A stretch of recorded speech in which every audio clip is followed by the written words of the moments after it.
오늘 본문에는 특별한 사람 한 사람이 나옵니다. 이름은 무비보셋이라고 하는 사람인데요, 오늘은 이 무비보셋 한 사람의 삶에 대해서 묵상하면서 본문을 통해서 하나님께서 우리에게 전해주시는 말씀을 묵상하기를 원합니다. 다윗을 죽이려던 사울 왕과 그리고 다윗을 사랑한 요나단이 블레셋과의 전투에서 전사한 후에 사울 왕의 가문은 몰락하였습니다. 그런데 사울의 자손 중에서 사울의 손자요 요나단의 아들인 무비보셋 한 사람만 살아남았습니다. 무비보셋은 원래 건강한 아이였는데 블레셋과의 전쟁에서 참패하여 사울과 요나단 부자가 함께 전사했다라고 하는 소식을 들은 유모가 충격과 공포에 질려서 너무 급하게 5살짜리 꼬마 무비보셋을 안고 도망가다가 그만 땅에 떨어뜨리고 말았습니다. 어떻게 잘못 떨어졌는지 무비보셋은 그때 크게 다쳐서 두 다리를 절게 되었습니다. 장애가 생긴 것이죠. 그 당시 장애인은 요즘의 장애인보다 훨씬 혹독한 사회적 낙인이 찍혀서 어떤 정상적인 직업이나 그 위치를 가질 수 없는 처지였습니다. 다윗이 통일 왕국의 왕위에 오르자 모든 사람이 다윗에게 충성 맹세를 하게 되었고, 충성을 의심받지 않기 위해서 사울 가문과는 관계를 모두 끊어버렸습니다. 그러니 가엾은 무비보셋은 더욱 외롭고 처량한 신세가 된 것입니다. 이때 무비보셋의 나이는 겨우 12살이었습니다. 혹시 사람들이 자신을 잡아 다윗에게 갖다 바칠까 싶어서, 또 혹시 다윗이 할아버지 사울에 대한 원한으로 자신을 찾으러 수색대를 보낼까 싶어서 무비보셋은 불편한 몸을 가지고 사람들의 눈을 피해서 황무지라고 일컬어지는 외진 곳으로 가서 꼭꼭 숨어서 살았습니다. 그렇게 세월이 흐르면서 무비보셋의 나이도 대략 20대 중반쯤 되었습니다. 무비보셋이 이렇게 숨어 지내고 가난하고 그렇게 불행하게 된 데에는 또 다른 이유가 있었습니다. 사울왕의 시종인 시바라고 하는 사람이 있었습니다. 발음을 잘 해야 되는데요, 이름이 시바입니다. 그는 사울의 종이었음에도 불구하고 사울 왕조가 완전히 멸망해버린 뒤에도 15명의 아들들이 있었고 20명의 종을 거느리고 있었습니다. 15명의 아들을 두려우면 적어도 서너 명 이상의 아내와 첩을 거느리고 있어야 되고, 또 20명의 종을 거느릴 정도면 대단히 부자였다는 것을 의미합니다. 망해버린 왕조의 시종이 어떻게 이렇게 부자가 되었을까요? 아마도 사울 부자가 전사한 이후에 시바는 그 집안의 재산을 관리하면서 마음속에 욕심이 생겼을 것입니다. 주인의 정당한 상속자가 딱 한 명뿐인데 이 무비보셋은 나이도 어리고 또 절름발이라면서 무시하고 한 푼도 주지 않았을 가능성이 높습니다. 그리고 자기 자신이 약삭빠르게 착복하여 부자로 떵떵거리며 살았을 것입니다. 그리고는 무비보셋을 예루살렘으로부터 멀리 떨어진 황무지 같은 곳에 보내면서 이렇게 말했을 것입니다. 내 말 잘 들어야 돼. 사울의 핏줄인 것이 너가 이제 들통이 나면 너는 꼼짝없이 잡혀 죽게 될 것이니 사람들이 없는 곳에 가서 죽은 듯이 숨어 살아라. 네가 예루살렘 근처까지 오면 반드시 잡혀 죽는다. 그러니 여기에서 황무지 같은 이곳에, 사람들이 많지 않은 이곳에 숨어서 살아라. 이렇게 협박했을 것입니다. 시바 자신은 수도 예루살렘에서 좋은 집과 많은 노예를 거느린 채 떵떵거리며 살면서 무비보셋은 황무지에 아주 죽은 듯이 겨우 생명만 부지할 정도로 그렇게 제공을 해주고 여기서 나오지 말도록 두려움을 안겨주었습니다. 공포 가운데 살도록 방치한 것이죠. 아마 다윗 왕이 이 무비보셋을 부르지 않았다면 이 가엾은 무비보셋은 평생을 그렇게 가난하고 외롭게 황무지 가운데서 사람들로부터 잊힌 채 비참하게 살다가 인생을 마감해야 했을 것입니다. 자신이 마땅히 행사해야 될 그 엄청난 재산을 시종인 시바라고 하는 사람 때문에 모두 잃게 되었고, 그리고 두려움까지 덤으로 가지고 그렇게 이 황무지 가운데 살아가야만 했다는 것입니다. 이 인생이 참 기구하지 않습니까, 여러분? 무비보셋이 장애인이 된 것도, 숨어 지내게 된 것도 모두 할아버지 사울 왕 때문이었고 권력 투쟁으로 인한 희생이었습니다. 그래서 할아버지와 그 정치 상황을 아마 평생을 원망하며 살았을지도 모르겠습니다. 또 왕자였을 때는 자기 주변 사람들이 모두 다 왕자님 왕자님 하면서 높여주고 보살펴주고 참 기쁘게 해주었는데, 왕권이 바뀌니 모든 사람들이 다 자기를 버리고 반대편에 붙어서 자기를 어떻게든지 잡아서 다윗 왕에게 바칠 수 있을까 이러면서 돌변했던 것입니다. 그런 사람들도 참 원망스럽겠죠. 게다가 자신을 가난하게 만들고 두려움에 떨며 총구석에서 살게 만든 시종 시바는 더욱 괘씸하게 여겨졌을 것입니다. 너무 원통스럽고 너무 안타까운 인생이죠. 그렇지만 이 무비보셋은 너무나도 무기력했습니다. 가난하고 권력도 없으며 주변 사람들도 없고 장애까지 얻었습니다. 게다가 언제 죽을지 모르는 상황이었습니다. 그래서 무기력한 자신은 아무것도 할 수 없고 어쩔 수 없이 현실을 받아들이며 살아야만 했습니다. 목숨만 건진 것이 어디인가 라고 하면서 불행을 받아들였을 것입니다. 그리고 불행한 채로 그렇게 가난하고 외롭게 저 촌구석에서 생명을 연장하면서 살았을 것입니다. 우리 중에도 이 정도까지는 아니지만 참 불행을 많이 맛보며 살아가는 사람들이 있습니다. 물론 어떤 불행과 어떤 어려움들은 우리 자신의 잘못과 실수로 혹은 죄로 인해서 생긴 것일 때가 많이 있습니다. 그러나 어떤 불행은 내 잘못은 아닌데 다른 사람들 때문에 혹은 처한 상황 때문에 혹은 마귀의 공격 때문에 우리는 또한 불행을 짊어질 때가 있습니다. 또한 귀하고 중요한 것들을 빼앗길 때가 있습니다. 내가 저지른 실수나 잘못 때문이라면 내가 하나님 앞에서 철저하게 회개하고 하나님, 제가 잘못했습니다 인정하며 하나님께서 용서해 주시고 회복해 주시도록, 그리고 내 삶에서 잘못된 행동이나 말이나 이런 것들을 다시는 안 하겠습니다 라고 하고 새로운 인생을 살아갈 수도 있었을 것입니다. 그러나 내가 저지른 실수나 잘못 때문이 아니라 내 부모나 가족들 혹은 친구나 이웃에 의해서 불행이 몰려올 수도 있습니다. 믿었던 친구 때문에 사기를 당할 수도 있고, 혹은 어떤 술 취한 사람 때문에 교통사고를 당할 수 있습니다.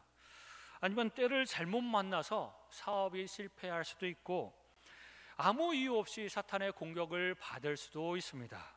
그래서 불행이 찾아오는 경우도 우리 삶 가운데는 너무나도 많은 것이죠. 그럴 때 이건 내 탓이 아니다, 이건 저 사람들 때문이고 환경 때문이고 이것은 마귀 때문이고, 그러면서 평생 원망하면서 살아가는 그런 삶을 살아갈 수밖에 없다고 생각하는 것이죠. 하나님의 백성인데도, 하나님의 자녀인데도 불구하고, 물론 원인은 다른 사람들 때문에 올 수 있습니다. 그래서 원망할 수도 있겠죠. 하지만 계속해서 그 사람들을 원망하고, 그리고 환경을 원망하고, 그러면서 절망 가운데 주저앉아 있는다면 참 불행한 인생이 아닐 수 없습니다. 그런데 반전이 일어납니다. 무비보셋이 아무것도 안 했는데도 불구하고, 무기력하게 가만히 있었는데도 불구하고 하나님께서 반전을 일으키십니다. 그렇게 숨죽이며 변두리 폐허 더미에서 숨어 살고 있던 무비보셋에게 어느 날 다윗이 보낸 사자들이 말을 타고 들이닥쳤습니다. 그리고 예루살렘으로 데리고 가서 다윗 왕 앞에 세워 놓았습니다. 어쩌면 두려움 때문에 무비보셋은 바로 다윗 왕 앞에 무릎 꿇고 엎드려 빌었을지도 모르겠습니다. 두려움으로 얼굴이 새파랗게 질렸을 것입니다. 아버지 요나단과 다윗의 우정에 대해서는 전혀 아는 바가 없었고, 할아버지 사울과 다윗이 정치적으로 정적이며 서로를 위해서 죽이려고 했다는 것을 분명히 알고 있었습니다.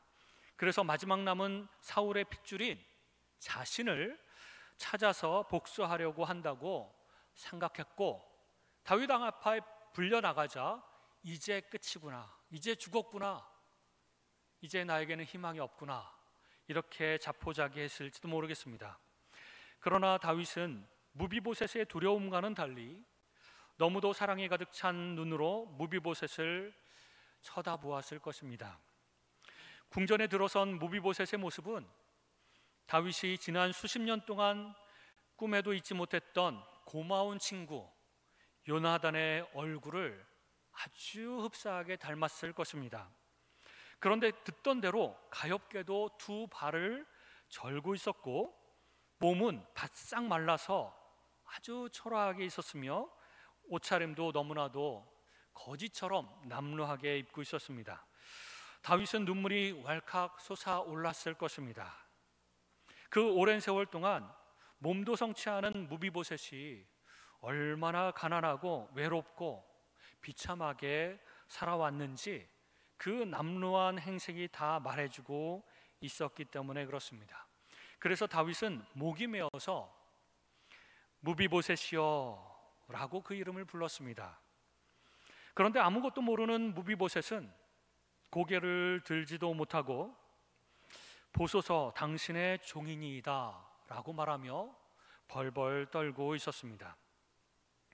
다윗은 그제서야 무비보셋이 자신의 손에 죽임을 당할까 봐 두려워하고 있다는 것을 알았습니다.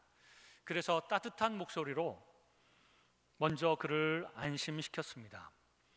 무서워 말라, 무서워하지 말라.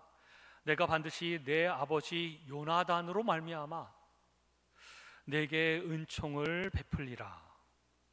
여기서 은총을 베풀리라, 은총이라고 하는 단어는 하나님의 백성에게 부어주시는 하나님의 무조건적인 은혜, 그리고 크고 풍성한 은혜를 표현할 때 쓰는 말입니다. 단순한 죄 사면이 아니라 모든 명예와 부를 다 복권하여 회복시켜 주겠다라고 하는 것이죠. 정치 보복의 피바람이 아니라 따뜻한 은혜의 바람이 불고 있습니다.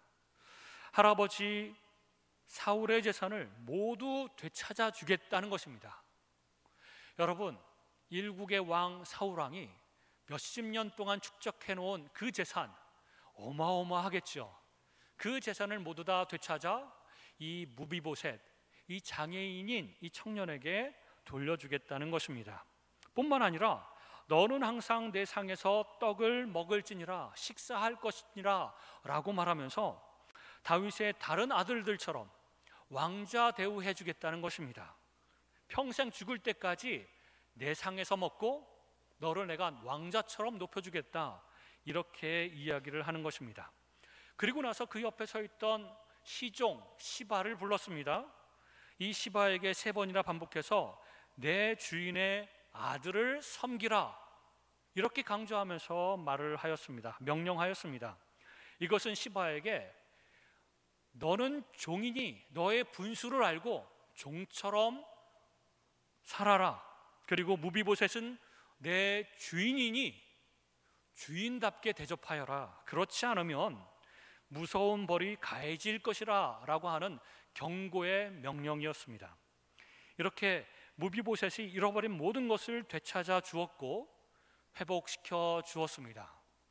정말 5살 때 장애인이 되고 5살 때 도망가서 숨어지는 상태로 20년 정도가 흘렀습니다.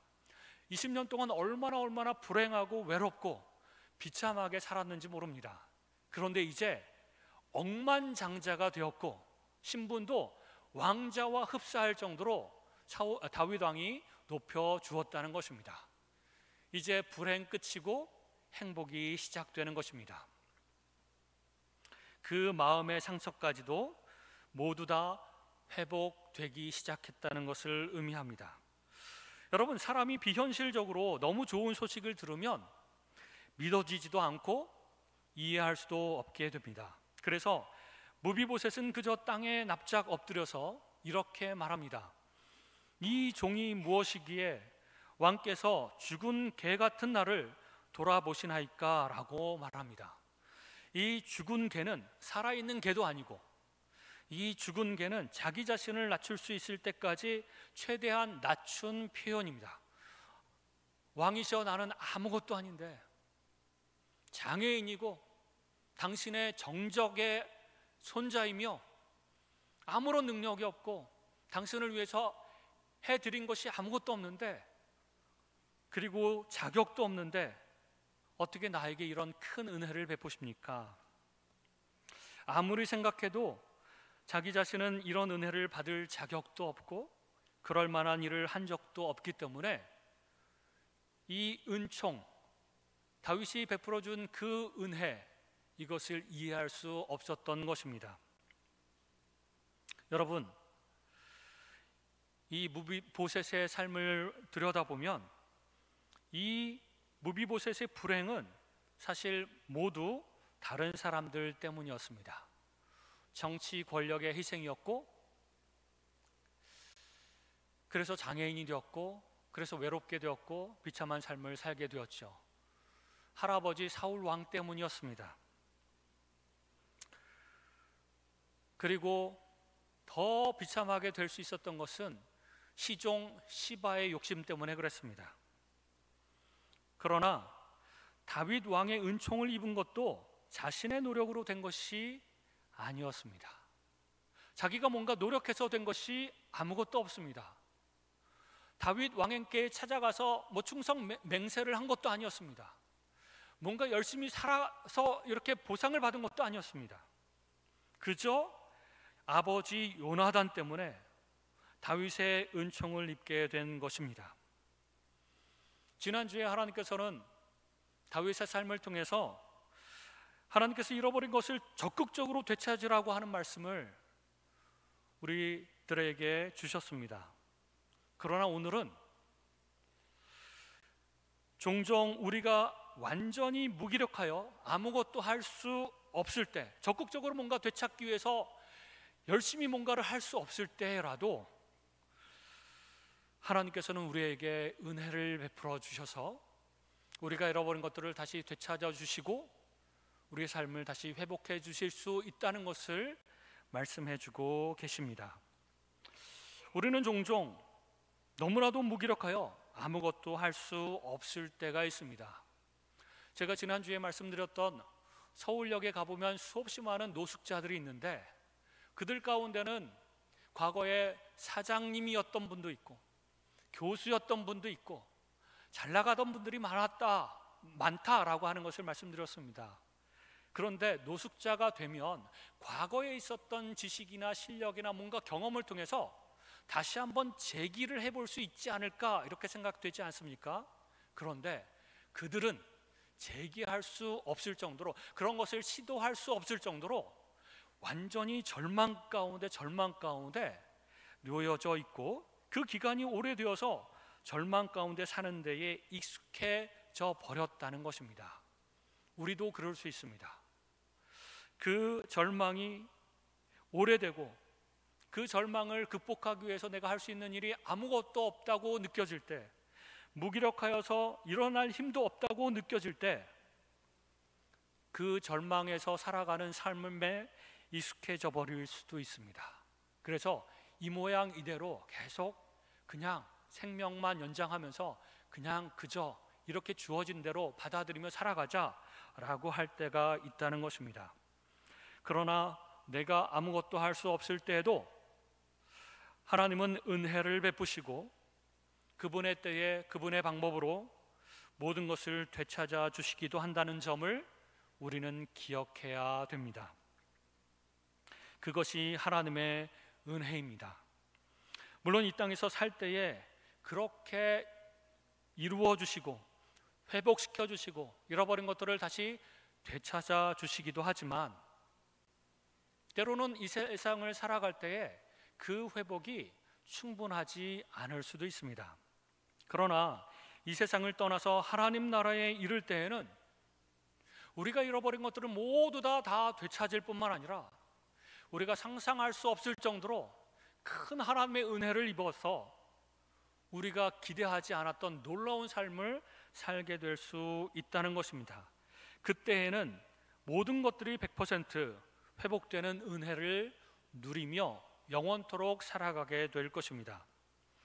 이 땅에서의 회복은 아무리 많이 회복되어도 하나님 나라에서의 회복에 비하면 그리 크지 않을 가능성이 높습니다. 그러나 하나님 나라에서의 회복은 전인격적인 치유가 일어나며 지정의뿐만 아니라 우리의 육체와 우리의 신분과 모든 것들이 다 회복될 것입니다. 명예와 지위가 회복되며 권세와 능력이 회복되고 풍요와 행복이 회복되고 하나님과의 관계도 회복되고 또 다른 사람들과의 관계도 100% 회복이 될 것입니다. 여러분이 지금까지 신앙생활하면서 하나님과의 관계에서 가장 좋았던 때를 한번 떠올려 보십시오. 그 관계마저도 충분히 친밀하고 깊은 관계가 아닐 정도로 천국에 이르면 하나님과 정말 친밀하고 깊은 관계 가운데 나아가고 하나님과 함께 있다는 것 때문에, 하나님을 바라볼 수 있다는 것 때문에 정말 기쁨으로 살아가게 될 것입니다. 그리고 우리의 인생 가운데 늘 다툼과 갈등이 있지 않습니까? 저도 결혼해서 아내와 많이 싸우고 많이 회복하고 화해하고 그랬습니다. 그런데 제가 돌아서 보면 제 아내하고 가장 좋았던 시기는 아마 연애했을 때가 아닌가. 정말 설레이고 사랑으로 가득 차서 눈에 그냥 꿀이 뚝뚝 떨어지는 그 관계. 그런데요, 결혼하고 싸운 다음에는요, 충분히 화해했다고 생각을 했는데도 불구하고 과거 사랑이 뚝뚝 흐르는 그 관계까지 회복이 잘 안 되더라고요. 저만 그런지 모르겠습니다. 우리 사람들은 싸우게 되면, 갈등이 일어나게 되면 충분히 성숙한 마음으로 화해하고 관계를 회복할 수 있습니다. 그런데 그 회복이 100%까지 되던가요, 여러분? 저는 이게 잘 안 되고 마음에 금이 살짝이라도 남아있는 것을 경험하게 됩니다. 그래서 그러려니 하면서 그 사람을 대하게 되는 것이죠. 그러나 여러분, 놀라운 것은 우리가 하나님 나라에 가게 되면 우리 모든 사람들과의 관계는 100% 회복이 될 뿐만 아니라 과거에 누리지 못했던 너무나도 친밀하고 그 깊은 관계 가운데 나아갈 수 있게 된다는 것입니다. 그것이 하나님께서 우리에게 주시는 놀라운 약속이죠. 인간관계뿐만 아니라 모든 삶의 부분이 다 회복이 될 것이고, 하나님께서 우리에게 부어주시고자 하는 모든 축복들을 다시 되찾을 수 있게 된다는 것입니다. 말씀을 맺겠습니다. 이 성경의 무비보셋이라고 하는 인물을 통해서 하나님께서 우리에게 말씀해 주시는 말씀이 있습니다. 지금 현재 여러분의 인생이 무비보셋처럼 억울하고 상처 있고 비참한 그런 불행 가운데 있다고 할지라도, 그리고 스스로는 그 불행을 뛰어넘어 잃어버린 것들을 되찾기 위해서 할 수 있는 것이 아무것도 없다고 할지라도 절망하지 말라는 것입니다. 무비보셋을 기억하신 하나님께서 우리 또한 한 사람 한 사람 기억하시고 있다는 것입니다. 그리고 언젠가 하나님께서 우리의 삶을 회복시켜 주실 것이라는 것입니다. 우리가 뭔가 일어나서 적극적으로 그 모든 잃어버린 것들을 되찾기 위해서 뭔가를 행할 힘이 없다고 할지라도, 절망 가운데 주저앉아 있을지라도 하나님께서 은총을 베푸시고 우리의 마음과 우리의 삶을 회복시켜 주시는 분이심을 우리가 기억해야 되는 것입니다. 그래서 하나님 앞에 나아가서, 하나님, 저는 아무것도 할 수 없습니다. 무기력합니다. 방법이 보이지 않습니다. 하나님, 제 삶을 그러나 주의 은총으로 회복시켜 주옵소서라고 기도하며 하나님 앞에 나아가기를 원합니다. 하나님께서는 그 어떤 절망 같은 인생도 다시 회복시켜 주시는 분이시기 때문에 그렇습니다. 이 땅 가운데 내가 원하는 만큼 충분히 회복시켜 주시지 않는다고 할지라도 우리는 천국에서 하나님께서 100% 아니 1000% 하나님께서 회복된 삶을 살아가게 하시고 영광스러운 삶을 살아가게 하실 것을 믿기 때문에 우리 안에는 희망이 있습니다. 소망이 있습니다. 그 무비보셋 인생 가운데 역사하셨던 하나님께서 우리 인생 가운데 역사하실 것을 믿으며 주님 앞에 나아가는 저와 여러분이 되시기를 주님의 이름으로 축원합니다. 기도하겠습니다.